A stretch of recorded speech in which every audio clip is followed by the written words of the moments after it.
우리가 오늘 고린도전서 15장 9절로 10절 말씀 잘 아는 말씀입니다. 나는 사도제의 지극히 작은 자라 내가 하나님의 교회를 핍박하였으므로 사도라 칭함을 받기에 감당치 못할 자로라. 그러나 나의 나 된 것은 하나님의 은혜로 된 것이니 내게 주신 그의 은혜가 헛되지 않아요. 내가 모든 사도와 수고하였을 때 내가 아니요 오직 나와 함께 하시는 하나님의 은혜로라. 이 고백은 바울 사도 신앙의 현 주소를 고백하고 있는 거예요. 나의 나 된 것은 하나님의 은혜다. 우리가 오늘 본문 10절에 보면 은혜라고 하는 단어가 3번 나옵니다. 이 한 절 말씀에 나의 나 된 것은 은혜로 된 것이니 내게 주신 그의 은혜가 헛되지 않아요. 내가 모든 사도 더 많이 수고했으나 내가 아니 오직 나와 함께 하신 하나님의 은혜로라. 은혜가 한 절에 3번씩 나와요. 이 바울 사도가 우리 신약 성경을 기록한 게 바울 사도가 기록한 게 27권 가운데 13권 절반이나 되는데요. 어떤 분은 히브리서까지 포함하면 14권이라고 말하는데요. 그럼 절반 이상을 바울 사도가 기록했는데 바울 사도가 쓴 서신서에 보면 특징이 하나 있는데요. 그가 쓴 서신서에는 항상 제일 첫머리에 은혜를 말해요. 은혜와 평강이 너에게 있을지어다. 또 그 서신을 끝날 때 맨 마지막에도 너에게 은혜가 있을지어다 하고 은혜를 첫머리에서도 은혜를 강조하고 끝마칠 때도 꼭 은혜로 인사를 마치고. 그래서 이걸 보면 바울의 신앙은요 전부 은혜로 똘똘 뭉쳤다고 하는 걸 알게 돼요. 바울은 정말 은혜의 사람입니다. 우리가 그러니까 이 바울의 서신서만 봐도 바울이 은혜를 얼마나 강조하고 있는가를 알 수 있어요. 사랑하는 여러분, 우리 신앙의 은혜가 절대인 줄 믿으시기 바랍니다. 우리 신앙에 있어서 은혜가 빠지면 아무것도 아닌 거예요. 우리 신앙에 만일 은혜가 빠진다면 사막에 샘물이 없는 것과 똑같은 거야. 사막에 오아시스가 없으면 생명이 존재할 수가 없잖아요. 그러니까 우리 신앙에 은혜가 없으면 생명이 있는 신앙이 안 되는 거예요. 생명이 없는 신앙이 되고 죽은 신앙이 돼버려. 은혜가 있어야 생동력이 넘치고 생명이 있어요. 그러니까 우리가 이 신앙생활이 왜 힘듭니까? 신앙생활이 왜 이렇게 단조롭고 정말 무미건조하고 왜 이렇게 참 맛이 없습니까? 이 은혜가 뭔가 은혜의 문제가 있어서 그래요. 은혜가 오늘 여러분 오늘 이 자리에 나와 예배드리는 것도 은혜입니다. 여러분 은혜라고 말할 때 은혜라고 하는 건 우리가 잘 아는 단어 히브리 원어로 헬라 원어로 카리스라고 하는데요. 카리스 말은 선물이라고 하는 뜻인데요. 그냥 선물이 아니라 거저 받은 선물입니다. 이 선물은 절대자 하나님만 주실 수 있는 선물을 말합니다. 그러니까 은혜는 하나님만 줄 수 있어요. 이거는 사람이 줄 수 있는 게 아니에요. 그전에 우리나라 사극에 보면 왜 임금한테 서원이 만극하나이다 뭐 임금의 은혜를 이렇게 말하는데 사실은 은혜라고 한 단어는 사람에게 사용되는 단어가 이 은혜는 오직 절대자 하나님만이 우리에게 주시는 선물입니다. 이 선물은 우리가 하나님의 은혜가 말도 못해요. 다 은혜예요. 오늘 바울 사도의 고백도 똑같습니다. 여러분. 자, 오늘 우리가 코에 호흡을 붙이고 사는데 내가 지금 코에 숨을 쉬고 사는 것도 은혜셔요. 이게요. 공기를 주신 분도 하나님입니다. 여러분 햇빛을 주신 분도 하나님입니다. 비를 주신 분도 하나님입니다. 그러니까 이 은혜는 우리 믿는 성도에게만 해당되는 게 아니라 하나님을 모르는 불신자에게도 하나님의 은혜는 똑같이 임해요. 근데 우리 믿는 성도에겐 특별한 은혜가 있어요. 이걸 특별 은혜라고 그래요. 바울이 말하는 건 지금 특별 은혜를 말하고 있어요. 일반 은혜를 말하는 게 아니라 불신자들과 똑같이 받는 은혜를 말하는 게 아니라 여러분 하나님의 은혜는 앞에서 제가 말씀드렸습니다. 우리 성도에게만 해당되는 게 아니라 하나님을 모르는 불신자에게 다 해당됩니다. 저들이 공기 없어봐요 어떻게 살아. 햇빛이 없어봐요 어떻게 사냐고. 비가 없어봐요 어떻게 살아요. 다 은혜예요 이게. 그런데 예수 믿고 성도된 우리에게 하나님께서 특별하게 주시는 은혜가 있어요. 그걸 특별 은혜라고 그래요. 특별하게 우리만 줘요. 하나님 모르는 사람들에게도 주고 우리에게도 주는 것은 일반적으로 동일하게 준다고 해서 이걸 일반 은혜라고 말해요. 햇빛 주는 거, 비 내려주는 거, 공기를 줘서 숨쉬게 하는 거 다 일반 은혜고요. 근데 특별하게 구원받은 우리에게 주는, 우리 성도에게 주는 은혜가 다르다는 거예요, 여러분. 예. 그 은혜가 오늘 무언가, 바울이 그 은혜를 뭐라고 말하는가 한번 우리가 본문을 통해서 한번 살펴보고자 합니다. 사랑하는 여러분, 정말 우리가 아까도 제가 얘기했어요. 은혜를 아는 거와 모르는 거는 천지 차이입니다, 신앙이. 은혜를 아는 사람은 암만 힘들어도요, 기쁨이 끊어지지 않고요, 감사가 정말 마르지 않습니다. 예, 암만 힘들어도 하나님의 은혜를 아는 사람은 이게 힘든데, 상황은 힘들고 현실은 힘든데 하나님의 은혜를 아는 사람은 이게 힘들질 않아요. 이게 이런 상황에도 감사와 기쁨이 끊어지질 않아요. 근데 하나님의 은혜를 모르잖아요. 하나님의 은혜를 모르면요, 이제 나오는 게 뭐냐면 원망이 나오고 불평이 나오고 낙심 절망이 나오고, 그리고 이제 신앙이 정말 힘들어지고 건조해지고. 그러니까 은혜가 없으면 신앙생활이 안 되는 거예요. 이게 은혜가 없으면. 근데 은혜가 있으면 신앙생활이 저절로 되는 거예요. 그 은혜를 아느냐 모르냐 차이예요. 사랑하는 여러분, 하나님 은혜를 주셔요. 문제는 우리가 이 은혜를 내가 못 받아 누리는 거예요. 내가. 사랑하는 오늘 이 시간에 은혜를 받아 누리시기 바랍니다. 하나님은 자기 형상대로 지금 받은 모든 인간들이 하나님께 부어주신 은혜를 다 받아 누리길 원하시는 거예요. 문제는 문제예요. 내가. 예, 주신 은혜를 여러분 받아 누리려면 오늘 이 시간 은혜 받는 자리에 나오셨잖아요. 예, 하나님 임재가 있는 자리가 은혜가 임하는 자리입니다. 그런 이 자리에 나오셨을 때 여러분들이 그 은혜를 받기 위해서는 먼저 마음 문을 활짝 여십시오. 예, 마음 문을 열어야 은혜가 부어지는 거예요. 마음 문이 닫혀져 있으면 암만 하나님 은혜를 내려주실래도 이게 하나도 내게 안 돼요. 다 겉도로예요, 겉도로. 그래서 하나님이 임재하는 자리가 은혜가 임하는 자리인데, 하나님 임재가 있을 때는 임재가 있는 자리에 나와서 여러분 그 은혜, 여러분의 마음 문을 활짝 열어 제치시기 바랍니다. 열어 제치는 만큼 은혜는 그대로 들어가는 거예요. 그래서 내게 되는 거예요. 그 마귀는 절대로 하나님의 은혜를 못 받게 합니다.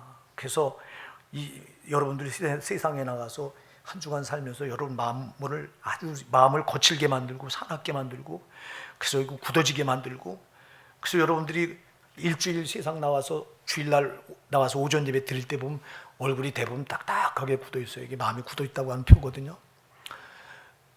그래서 찬양을 하다 보고 기도하다 보고 하면 이제 마음이 풀려서 여러분 얼굴이 이제 부드러워지면서 이게 마음이 기경되는 걸 저는 여러 번 느껴요.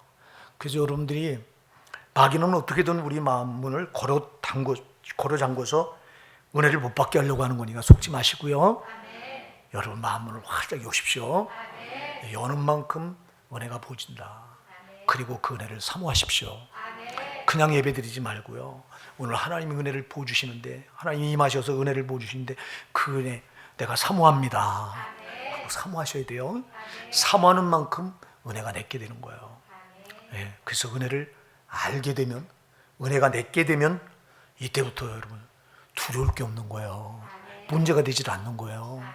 근데 은혜를 모르면, 은혜를 못 받으면 이때부터 내 신앙은 아까도 얘기했잖아요. 사막 가운데 샘물이 없는 것과 똑같다. 사막 가운데 샘물이 없으면 생명체가 존재하지 못하잖아요. 똑같아요. 우리에게 은혜가 없으면 이제 생명이 없는 신앙이 돼버려요. 죽은 신앙과 같이 돼버려요. 믿음의 모양만 남아요. 이거 안 됩니다.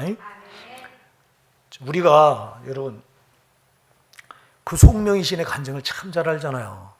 송명희 씨는 지금 휠체어를 타고 다니는 내성마비 장애인인데, 그런 출산할 때 제왕절개 수술하면서 의사가 핀셋 수술고 머리를 집어서 끌어올릴 때 너무 꽉 집어가지고 그때 뇌를 다쳐가지고 어머니 뱃속에서 끄집어내자마자 뇌가 마비돼서 이제 움직이지 못하게 된 장애인이에요. 그래서 지금도 어른이 돼서 휠체어를 타잖아요.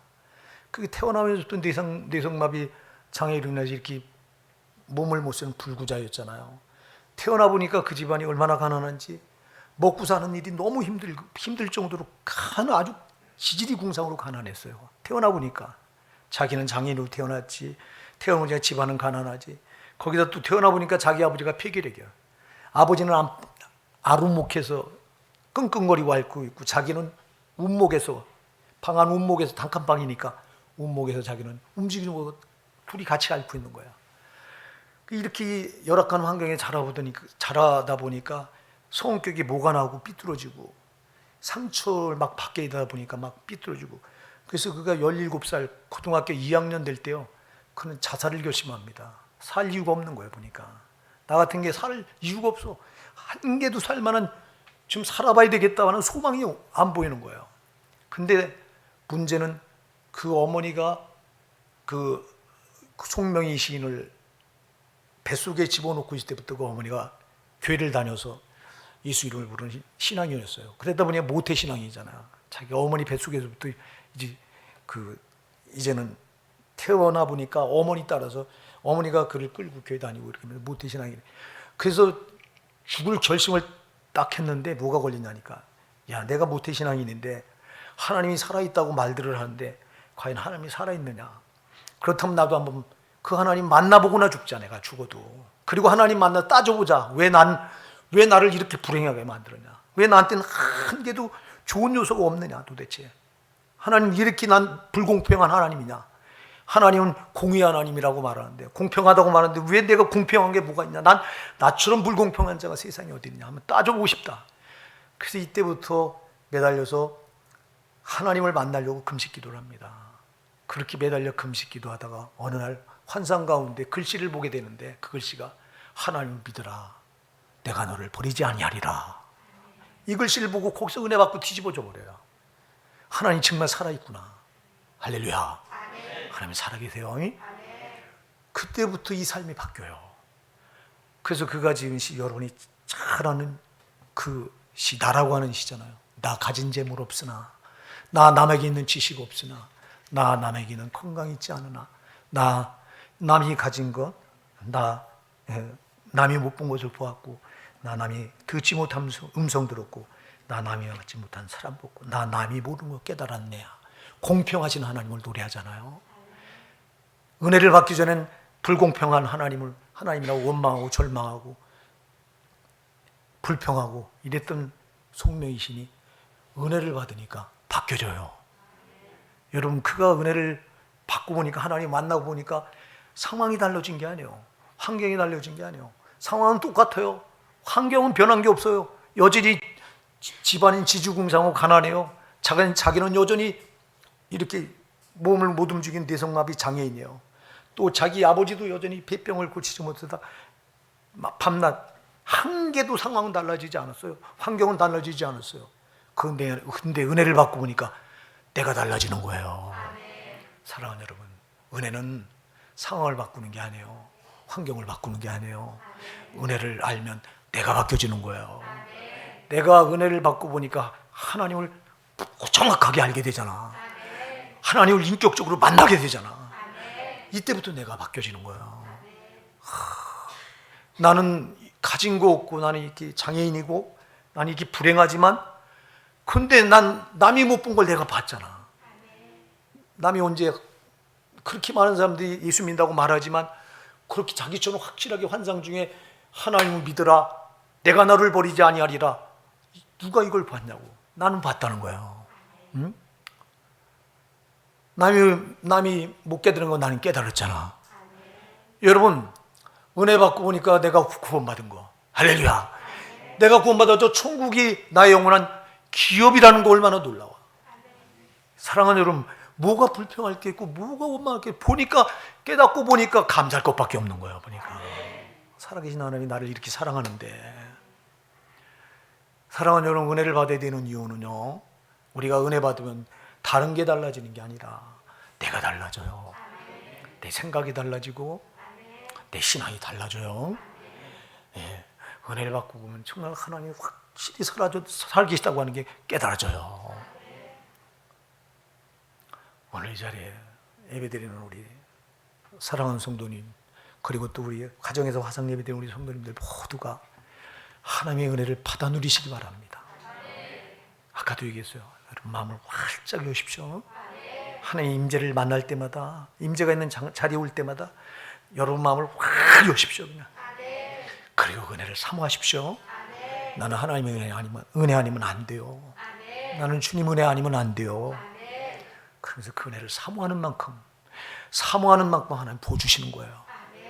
그게 내 것 되는 겁니다. 그렇다면 바울사도가 오늘 이제 무엇을 은혜라고 말하느냐 우리가 한번 이제 사도 바울, 정말 사도 바울은 은혜의 사람이었어요. 은혜의 사람.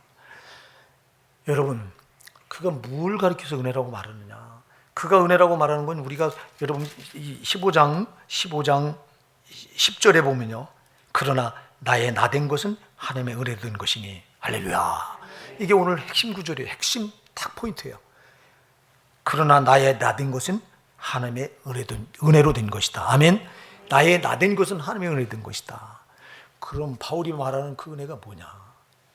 이 바울이 말하는 이 은혜는 자기의 구원받음을 말합니다. 내가 구원받은 게 하나님의 은혜라는 거예요. 여러분, 정말 저와 여러분이 구원받은 게 하나님의 은혜입니다. 가장 큰 은혜입니다, 여러분. 내가 구원받은 것처럼 큰 은혜가 세상에 없어요. 구원받지 않았다면 나는 여전히 죄 가운데 살다가 나는 그 죄로 인해서 저 영원한 지옥 형벌을 못 면할 자가 나였어요. 근데 그런 나를 예수 그리스도께서 내 죄값을 십자가에서 자기가 대신 저절하게 살찌고 피 흘려 죽어주셔서, 그리고 부활하셔서 그 죄를 다 갚아주셨잖아. 그리고 나를 그 죄 가운데서 건져내 주셨잖아. 구원은 죄 가운데 나를 건져내 주시는 게 구원이에요. 나는 죄 가운데 있으면 죄값으로 이 땅에서 육신의 때도 불행하게 살다가 저 영혼한 때는 저 영원한 지옥 형벌을 못 면하는 거예요. 근데 거기서 나를 건져주셨어요.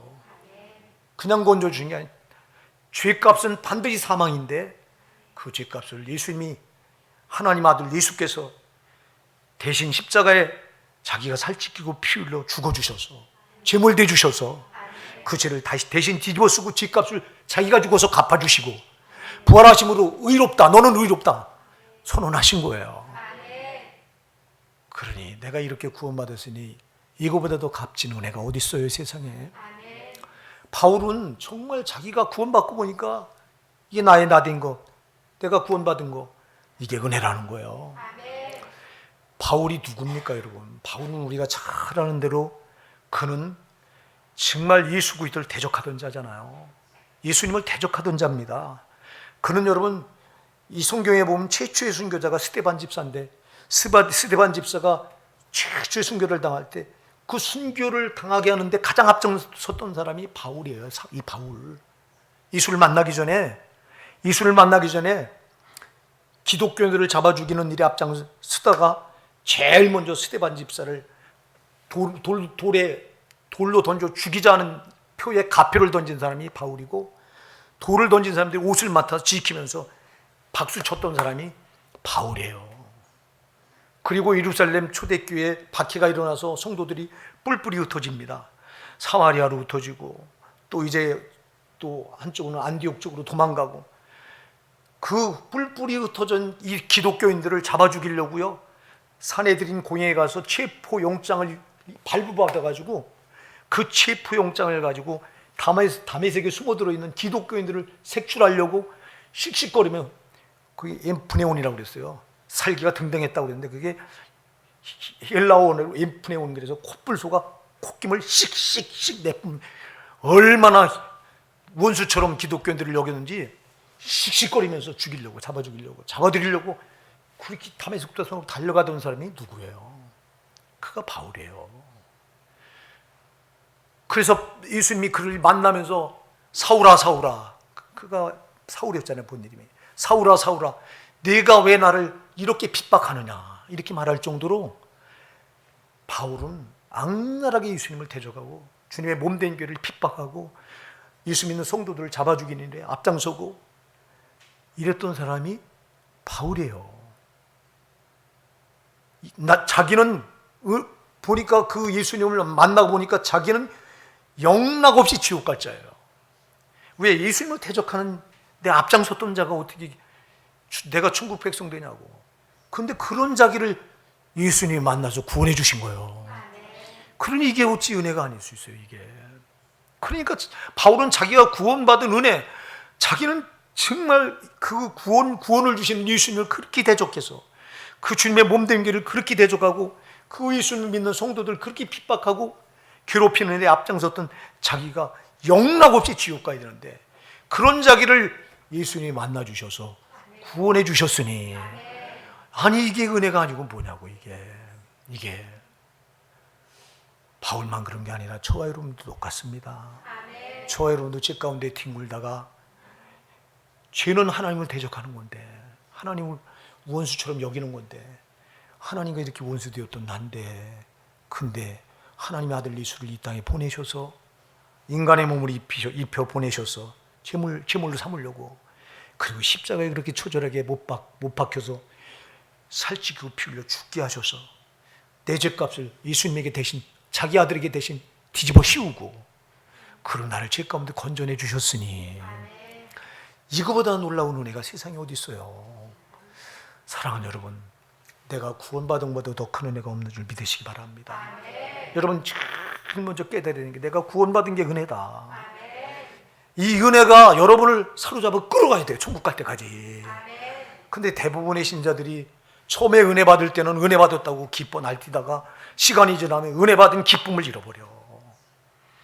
그래서 여러분 히브리서 2장 1절 이하에 가서 보면 너희가 들은 바 그 말씀에서 네가 흘러 떠내려갈까 조심하라. 흘러 떠내려갈까, 우리 신앙이 뒤로 물러갈까 조심하래요. 너희가 이같이 큰 구원을 등한히 여기면 그 봉을 어찌 피하리요. 이거보다 큰 구원보다 큰 게 없는데, 그래서 이 큰 구원을 등한히 여기면 네가 어찌 피하리요. 그래, 어찌 피하리요. 그 봉을 어찌 피하리요. 그러니까 구원의 은혜를 잊어버리고 막 살아가면 우리는 그 봉을 피할 수가 없어요. 근데 너무 많은 교회 신자들이 구원의 은혜를 하찮게 여겨요. 구원의 은혜가 얼마나 놀라운지를 몰라요. 바울 사도가 뭐 때문에 그렇게 죽도록 매를 맞아가면서 수없이 감옥에 갇혀가면서 수없이 핍박과 환난과 고난과 그 어려운 일들을 다 겪어가면서도 그가 끝까지 복음사역을 포기하지 않고 생명을 순교당할 때까지 그 사역에 올인했던 이유가 뭐냐니까 구원의 은혜 때문이에요. 나같이 자격 없는 건, 나는 정말 100번 1000번 억만 번 지옥 갈 자인데 그런 나를 구원해 주신 그 하나님의 은혜를 생각하니 죽음인들 뭐가 두렵고 매를 맞는 게 뭐가 대수고 감옥에 갇힌 게 뭐가 대수냐. 그러니까 그 주님을 위한 사명을 포기할 수 없었던 거예요. 근데 우리는 조그만 어려움이 있어도 그만 어려움 앞에서 우리 신앙이 거기서 스톱이 되고 거기서 뒤로 물러가고 할 때가 얼마나 많습니까? 왜 그러냐? 구원의 은혜가 얼마나 놀라운 걸 모르기 때문에 그런 거예요. 사랑하는 여러분, 오늘 이 예배를 드린 저와 여러분이 제일 먼저 강하게 붙들려야 되는 은혜가 구원의 은혜예요. 근데 마귀는 구원의 은혜를 하찮게 여기도록 해요. 구원 너도 받고 나도 받는 걸로 이렇게 생각하게 해요. 아니요, 구원은 너도 받고 나도 받는 게 아니에요. 정말 구원받는 게 은혜예요, 여러분. 여러분이 정말 구원받은 거 가장 큰 은혜인 줄 아시기 바랍니다. 그 다음에 바울 사도가 나의 나된 것은 하나님의 은혜로 된 것이니 그랬는데, 이건 또 뭘 말하냐면 나의 나된 것, 이건 사명의 은혜라는 거예요. 사명의 은혜라는 거예요. 여러분, 바울 사도가 어떻게 주님의 사명을 감당할 자입니까? 그가. 여러분, 바울 사도는 하나님을 대적하던 자, 예수 그리스도를 핍박하고 그의 몸된 죄를 정말 파괴시키고, 그리고 그 예수 이름을 부르는 성도들을 그렇게 괴롭히는 자인데, 그거 어떻게 여러분 그 주님의 사명을 위해 살 수 있습니까? 바울은 기가 막힌 거예요. 자기 사명을 생각하니까, 주님, 내가 어쩌자고 내가 주님을 위해서 이 사명을 내가 감당할 수 있습니까? 나 같은 자가. 그래서 나의 나된 것은 이게, 내가 주님의 사명을 감당하게 된 것은 이 말이에요. 이게 다른 말로 하면, 우리는 바울 사도를 너무 잘 알잖아요. 그는요,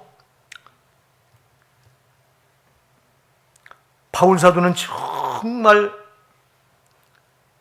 예수 이름 때문에 사생 결단하여 그 예수 이름 때문에 사생 결단하고 그 이제 하나님의 이름을 부른 자들을 말살시키고 없애려고 그런 일이 날뛰었잖아요.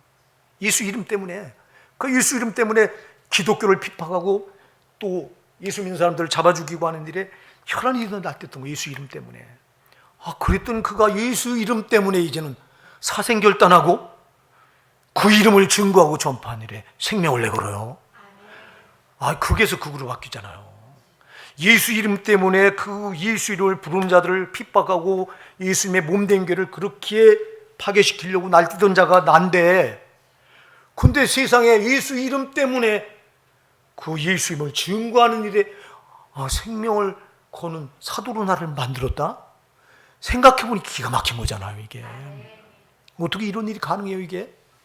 이건 하나님의 은혜라고 하는, 이 은혜 아니면 이건 가능할 수가 없는 거잖아요. 이게요, 하나님의 은혜 아니면. 그러니까 자기가 사명을 감당하게 된 게 이게 은혜라는 거예요. 우리는, 저와 여러분은 어떻습니까? 여러분, 저와 여러분도 예수님 몰랐을 땐 세상 일이 다 안 줄 알았잖아요. 세상에서 잘 되고 출세하고 성공하고, 세상에서 이름을 내고, 세상에서 부유해지고, 우리는 이게 전부인 줄 알았잖아요. 이게. 그래서 어떻게 하면, 그래서 내일에 나를 다 쏟았던 사람들이 저와 여러분이잖아요. 바울 사도는 달라요. 바울 사도 똑같았어요. 그도 세상에서 성공을 위해서 세상에서 많은 출세 가두를, 그런 아주 당당하게 달려가던 사람이에요. 여러분, 출세하려고 그는 남 부럽지 않은 공부를 무지하게 했던 사람이 바울이잖아요.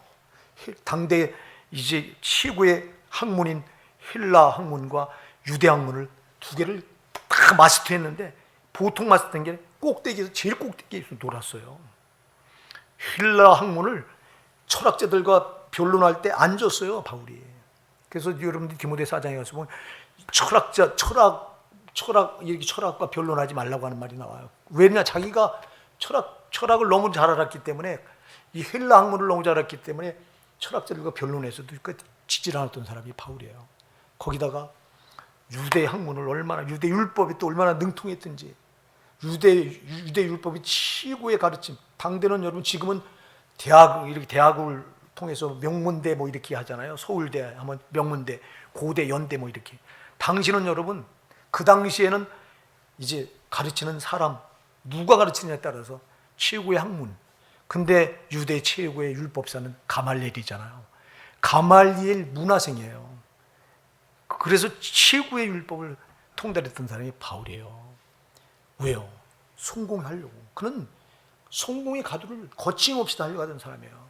근데 예수를 만나고 보니까 이게 덧없는 거예요. 자기가 지금 쏟았던 이 일이 허무한 거, 이게 다 썩어질 거고. 그래서 이 바울 사도가 이 일을 바꾸잖아요. 자기 일을 버리고 주님의 일에 매달리게 되잖아요.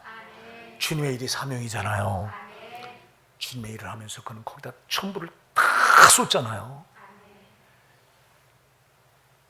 그러면서 자기가 깨닫고 보니까, 나 같은 자가 세상에 썩어질 걸 위해서 그렇게 거기 목을 메고 세상에서 어떻게든 잘 돼 보려고 그렇게 목을 매던 내가 그 일을 버리고 주를 위한 일에, 그 주를 위한 일에 생명을 내고는 사도가 되다니, 이게 웬 은혜냐, 이 고백이에요. 이 고백이에요. 여러분, 나를 위한 일은 썩어질 거지만 주를 위한 일은 영원한 상급이 있잖아요. 사랑하는 여러분, 저와 여러분이 감당하게 된 이 사명, 이 직분이 은혜인 줄 믿으시기 바랍니다. 내가 감당하는 이 주의 일이, 이 주님이 주신 직분이 은혜인 걸 깨닫는 사람은 승리하는 사람이에요. 근데 이게 사명이, 직분이 은혜인 줄 모르면 이게 이제 은혜가 안 되면 이거는 짐이 되는 거예요. 잘 기억하세요. 직분과 사명은 은혜가 주어지지 않으면 이게 짐이 돼요. 몽해가 돼요.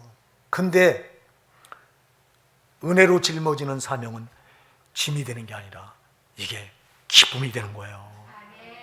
감사가 되는 거예요. 그러니까 우리가 왜 신앙생활하다가 직분을, 사명을 그렇게 힘들어하고 이걸 벗어놓으려고 하느냐 하니까 바로 은혜 때문에 그래요.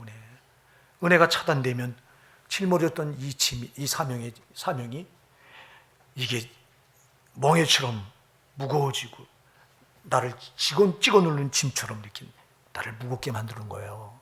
그러나 사명이 공급되면 이게 하나도 무거운 게 아니에요. 오히려 기쁘고 감사한 거예요. 제발 오늘 예배를 드리는 우리 호산나 사랑하는 성도 여러분, 우리 교회는 앞으로도 여러분들이 짊어져야 될 짐이 참 많잖아요. 이제 곧 내년 5월이면 저는 이제 사역을 마감하고 떠날 텐데, 그건 후임자가 올 텐데, 후임자 목사가 참 젊은 목사님이 이제 42이에요. 그냥 한참 젊은 목사님이 오셔요. 오시게 되면 아마 저는 참 지금 들떠 있어요. 제가 왜 이제는 그 새로운 목사님이 오셔서 우리 성도님들과 함께 큰 사역을 이뤄나갈 것이다 하는 기대가 저한테 있어요. 예, 그러니까 여러분, 그 목사가 아무리 훌륭해도요, 우리 성도님들이 사명의 짐을 짊어지고 이 동역자가 되지 않으면 소용이 없어요. 그러니까 여러분이 감당해야 될, 이 짊어져야 될 짐들이 여러분 참 많잖아요.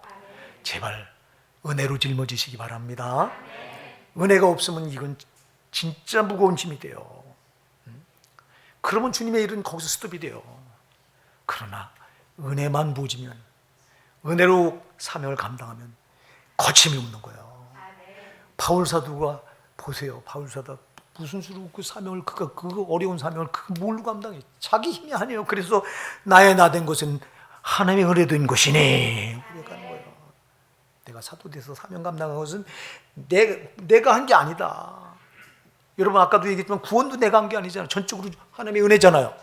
사명도 내가 하는 게 아니라 하나님의 은혜 주셔서 한 거예요. 하나님의 은혜를 주시는데 문제는 내가 이걸 끊어놓으니까 이게 짐이 되고 버거운 거라고. 은혜를 끊지 마시고 계속 은혜를 공급받으셔서 여러분 사명의 짐을 사도 바울처럼 기쁨으로 짊어지셔서 주님의 위대한 역사를 이루는 여러분 되시기 바랍니다. 우리 교회는 앞으로 주님의 위대한 일을 이루어야 될 정말 아주 중차대한 사명의 짐을 진 교회가 우리 교회예요. 저는 미련하고 어리석어서 우리 교회를 이게 참 성장을 못하고 이제 제 사명을 지금, 그래서 제가 하나님 앞에 참 철저히 회개하는 게, 주님 참으로 죄송합니다. 제가 주님을 위해서 이렇게밖에 못해놓고 제 사역을 마감하는 게 너무 하나님 앞에 부끄럽고 죄송하고, 주님 용서해 주세요 하고, 지금도 그 기도를 끝까지, 아마 죽을 때까지 이건 제가 하나님 앞에 갈 때까지 이 기도는 끊어지지 않을 것 같아요. 정말 못했기 때문에. 그래서 기대하는 게 후임자가 와서 우리 교회를 잘 이제 정말 이제는 이 사명, 우리 성도들과 함께 사명의 짐을 잘 은혜로 감당해서 이제 잘 성장해 놓으리라고 하는 기대가 저한테는 참 큰 거예요. 여러분에게도 이런 기대가 있길 바랍니다. 그래서 함께 동역자가 되어주시고요. 이제 또 바울 사도가 무엇을 은혜라고 말하냐 하니까, 나의 나 된 것은 오직 하나님의 은혜 된 것이니 말은 뭘 말하냐 하면, 여러분 여기까지 살아온 게 은혜라는 거예요. 여기까지 살아온 게 은혜다. 바울이 고백하는 거, 여기까지 살아온 게, 나의 나 된 것은 지금 여기까지 살아온 거, 이게 은혜라는 거예요. 여러분 지금 여기까지 내가 살아온 게 은혜인 줄 믿으시기 바랍니다. 제가 이번에 심장에 이제 저는 생각지도 못했어요. 제가 심장에 이 스텐드를 박으리라. 저 우리 노예 수많은 이게 연세 있으신 목사님들이 스텐드를 거의 많이 박으셨어요. 이 심장에. 그게 남의 일처럼 여겼지, 저는 절대 내가 왜 심장에 그런 스텐드를 박으려 생각도 안 했는데 그걸 박았잖아요. 얼마 전에, 몇 주 전에. 근데 그걸 받고 보니까요, 야, 참 여기까지 살아온 게 하나님의 은혜로라는 게 이게 다시 느껴져요. 이게요. 야, 내가 산 게 아니고, 내가 하나님이 조금 그거 혈관 조금 좁혀놓으니까 아무것도 아니로구나. 예. 몰랐어요. 저는 이제 산에 이렇게 다닐 때 가슴이 좀 뻐근하고 가끔 답답하고 그러더라고요. 그래서 한번 검사를 받아본 건데, 결국은 스탠드를 박지 않으면 안 되는 상황까지 된 거더라고요. 그래서 제가 이번에 그걸 받고 나서 느끼는 게 여기까지 살아온 게 정말 하나님의 은혜다. 은혜다. 하나님 은혜가 아니면 내가 존재할 수가 없는 거로구나 하고 다시 한번 깨닫게 되더라고요. 이게요. 여러분, 우리가 건강한 거 자랑할 게 아무것도 없어요. 여러분, 내가 건강한 거 내가 아니에요. 내가 하나님이 은혜 주셔서 하나님이 여기까지 강건하게 하셨기 때문에 강건하게 된 거지. 나는 아무것도 아닌 질그릇이더라고 정말. 나 같은 거 아무것도 아닌 거예요. 주님이 은혜 주시지 않으면 난 정말 코에 호흡을 못 붙이고 사는 거더라고요. 바울 사도가 그걸 깨달은 거예요. 특히 바울 사도는 하나님을 위해서 위대한 역사를 이룬 사람이잖아요. 그가 위대한 사역을 이룰 때 그냥 이룬 게 아니잖아요. 아까도 얘기했듯이 수없이 매를 맞고 죽도록 매를 맞고 죽도록 매, 그는 죽도록 매를 맞은 게 수도 없어요. 수도 없어요. 그리고 감옥에도 수없이 갇히고, 그리고 또 헐벗고 굶주리고, 여행 중에 또 배가 파손돼서 일주야를 깊은 가운데 캄캄한 흑암에서 처해서 정말 살 소망까지 끊어지고, 갈라디 지역에 들어갔다 복음 전하다가 사람들이 돌을 던져서 맞아가지고 돌 무더기 안에 묻혀서 죽은 줄 알고 사람들이 갔는데 거기를 헤치고 나오고. 그러니 여러분, 그 모든 게 다 돌아보니까 내가 한 게 아니라 하나님의 은혜라는 거예요. 이게 그렇게 매를 맞을 때도 살려주신 분이 하나님이고, 감옥에 갇혀서 빠져나오지 못할 감옥에 갇혔는데도 거기서 빼내주셔서 또 복음 사역하게 하시고, 그렇게 힘든 상황에서도 또 힘 주셔서 사명을 감당한 게 다 하나님의 은혜로구나. 이거 깨달은 거예요. 사랑하는 여러분, 저와 여러분이 우리 하나님의 은혜가 아니면 아무것도 아닙니다. 정말 모든 게 다 하나님의 은혜입니다.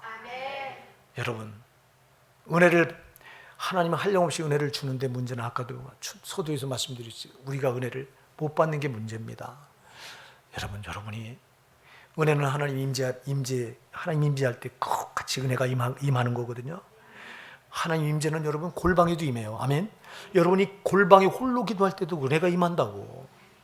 물론 회중이 모여서 이렇게 예배하는 현장에는 은혜가 또 강하게 부어지죠. 그래서 이렇게 여러분 예배 자리에 나올 때 마음을 활짝 여시고 은혜를 사모하십시오. 은혜 내 꼴로 만드십시오. 그리고 여러분들이 찬양할 때도 찬양 중에도 은혜가 부어지는 시간이거든요.